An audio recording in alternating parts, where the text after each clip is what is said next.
हरियाणा में विधानसभा चुनाव को लेकर अब टिकटों का बंटवारा जहां शुरू हो चुका है। कल भाजपा की तरफ से 67 टोटल उम्मीदवारों की जो लिस्ट जारी कर दी गई है, वहीं जसपा की तरफ से भी कल अपनी पहली लिस्ट है वो जारी कर दी गई है। जैसे ही भाजपा की तरफ से कल अपनी पहली लिस्ट जारी की गई तो जाहिर है जब भी टिकटों का बंटवारा होता है या उम्मीदवारों के नाम घोषित किए जाते हैं तो उसके बाद पार्टियों में इस्तीफे का दौर भी शुरू हो जाता है।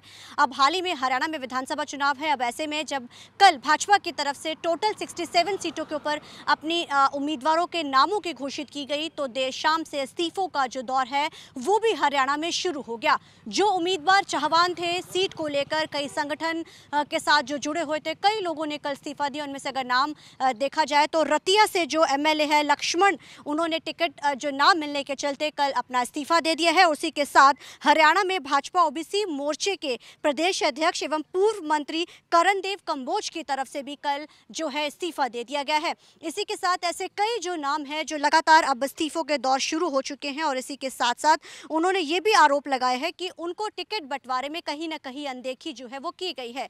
आमतौर के ऊपर जब भी किसी स्टेट पे चुनाव होते हैं और सीटों को लेकर जब बंटवारा होता है तो ये जो इस्तीफों का दौर है वो शुरू हो जाता है। जैसे ही कल भाजपा की तरफ से अपने सीटों का ऐलान किया जाता है उसके बाद एक दर एक करके जो है वो इस्तीफों के दौर अब शुरू हो चुके हैं। लगातार जो नाराज़गियां हैं वो सामने आने लगी हैं। हालांकि भाजपा में आमतौर पर देखा जाता है नाराज़गी बड़ी खुल के नहीं सामने आती है। अनिल विज का अगर नाम अलग कर दिया जाए तो अब तक इस तरीके की नाराज़गी नहीं देखने को मिली, क्योंकि अनिल विज ने अपनी नाराज़गी सीएम चेहरे के बदलते ही आमतौर पर दिखाई थी। अब ऐसे में जैसे ही कल टिकटों का बंटवारा किया गया उसी के तहत एक्स एमएलएज जो प्रदेश अध्यक्ष भी रहे हैं और कई जो पार्टी के संगठनों से जो जुड़े हुए हैं उन्होंने इस्तीफा देना शुरू कर दिया है।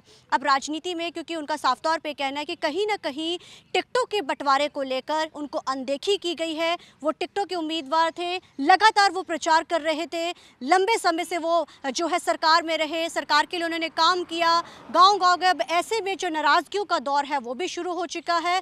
अब देखना बड़ा अहम रहेगा क्योंकि अब प्रचार भी बड़ी जोरों पर है और लगातार प्रचार किया जा रहा है। वहीं दूसरी तरफ टिकटों के बंटवारे के चलते नाराजगियां भी अब है वो सामने आने लगी हैं। अब इन नाराजगियों का असर कितना पड़ेगा इस बार के चुनाव प्रचार पे, ये देखने वाली बात रहेगी। हालांकि कांग्रेस की तरफ से अभी अपनी सूची जारी करनी है। वो कहा जा रहा है कि जल्द ही कांग्रेस की तरफ से भी सूची जारी कर दी जाएगी, क्योंकि हरियाणा में गठबंधन को लेकर एक बार फिर से जो है हवाएं और चर्चाएं बड़ी तेज हैं। अब देखना बड़ा अहम रहेगा कि आम आदमी पार्टी और कांग्रेस में किस तरीके का गठबंधन होता है और बाकी जो क्षेत्रीय पार्टियां हैं वो कब तक अपने जो टिकटें अनाउंस करती हैं और किस तरीके का जो बड़ा फेरबदल है इस बार देखने को मिलता है। कैमरामैन अलजिंदर के साथ चंडीगढ़ से TV9 के लिए अमनप्रीत कौर।